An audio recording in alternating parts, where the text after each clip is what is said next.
Okay, now we're on to Pliny the Younger. Let's listen to his objections. Skeptic Interjection 1.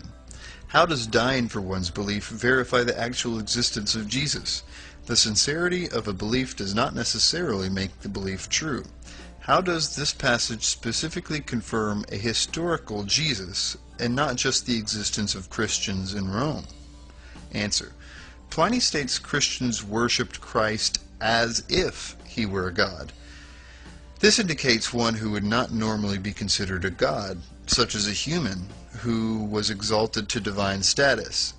Also, the early Christians would have been in a position to know if Jesus was a historical figure or not. Though critics can claim these martyrs took Jesus' existence solely on faith, common sense tells us that there would have been a lot more evidence of a historical Jesus at this time than what has been preserved until today. According to early historians, Jesus' great-nephew and other relatives were still alive, as well as the associates of the original apostles. Such individuals could easily verify his existence. Also, documents which have been lost to us were still in existence, such as Jesus' trial records and the census records of his birth, and were even referenced by early authors who wrote about Jesus. These individuals had every reason to be certain of Jesus' existence and were willing to die because of it. Did y'all catch that? In objecting that dying for your belief is not sufficient evidence of historicity, he uses the fact that they're dying for their belief as an objection to it. Circle on my head spinning. He makes so many assumptions. Think about it. They're scattered throughout Greece, Rome, the Roman Empire. What makes you think that they had access to question? The events of Pliny the Younger happened way after the destruction of Jerusalem, so it's not like they can go back there and ask any of the Jews. So what about the apostles and the associates of the apostles? Even then, you're still taking their word for it. We don't even have records of the apostles. We don't have historical records of them. So we don't. There are many traditions that say that they go back to the apostles. If you look at Christian history, there was more than one Christian denomination at the very beginning, and each say, and more than one, all referenced the Apostle Peter, for one instance. And the Gnostic group referenced Apostle Peter as starting their tradition, and the Orthodox, as we know as the Catholic Church today, also referenced the Apostle Peter as a source. So we cannot know that if they actually had any access to verify Jesus' historicity. None whatsoever. To travel across in that sort of world just to get to Jerusalem is not an easy feat. We can travel thousands of miles today quite easily, but they couldn't back then, not that easily at all. So it was a matter of faith. And he goes on to saying that those who recant their faith is not a sign that is not a remark on Jesus' historicity. Again, I agree, but the fact that they were dying for their faith doesn't prove anything. And the fact that Pliny the Younger, even that Judemet, had to find this information under torture. So this isn't a distinction at all of Jesus' historicity, just the simple faith of the Christians of that time. Okay, Celsius.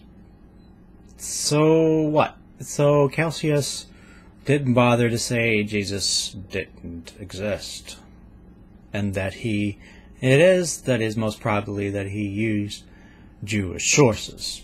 Again, not standard modus operandi. You're pretty much begging the question at this point. Now, and that's it, just begging the question of, oh, he talks about him and he's a sorcerer and that he was pretty much just a man. Oh, therefore, Jesus must have been a historical. Again, not standard history. And then there's Suetonius. The misspelling of Christus. It can go either way. Even if we take this as an actual reference to Christ, again, doesn't verify the actual Jesus. It just verifies that Christians were causing a ruckus in Rome, and that's it. That doesn't verify anything about Jesus' ministry. So we come to this passage, the next one. And one, why doesn't Pliny the Elder or Senencia mention this event? Okay, this is about Thales, the darkness. And Thales, let's do the interjection about Thales. Manifestly, that one of which we speak. Skeptic interjection 1. Why doesn't Pliny the Elder or Senencia mention this event in their writings? Answer. Pliny focused his writings on natural astronomical events that had physical scientific explanations. It is doubtful that he would have found it necessary to record an event of supernatural origin. I can also find no mention of him being in Judea at the time, so it is doubtful he would have mentioned it if he did not witness the events firsthand. Seneca focused his writings on dramas, dialogues, and tragedy, and like Pliny, it is doubtful he was in Judea during this event. Okay, again, the only way that we know outside of the Gospels about the darkness and the earthquake is Thales, and we only have fragments of him. So it's still a bit odd that all these possible people that could have written about this event, regardless if they were naturalists or not, as you imply about Pliny, somebody had to write about this event. It's too significant just to go, oh, somebody else will write about it. I think other historians, Josephus again, Philos, why wouldn't they? So why is this great gap of this not being recorded at all? Skeptic interjection 2. Because Thales' and Phlegon's work exist only in fragments, can their testimonies be considered reliable? Answer. This is something the reader will have to determine on their own. Africanus was an honest, qualified author who did not alter the quotes to serve his own purpose. This is very likely considering what we know about Africanus. Africanus's methods were highly respected by his peers. He was often quoted by other authors. He had even chastised his friend and fellow Christian Origen for citing information from a spurious, unreliable source. It also must be noted that Thales never said this eclipse did not happen, but instead was trying to actually come up with a scientific explanation to the eclipse instead of assigning it to divine origins. Okay, again, so what? So what that he didn't say that it didn't happen? Again, this is not standard modus operandi.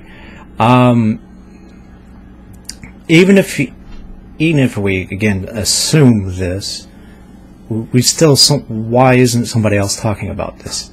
Again, this is way after Julius Africanus is still way after these events supposedly occur. So we're getting into the ages of where it's no longer firsthand.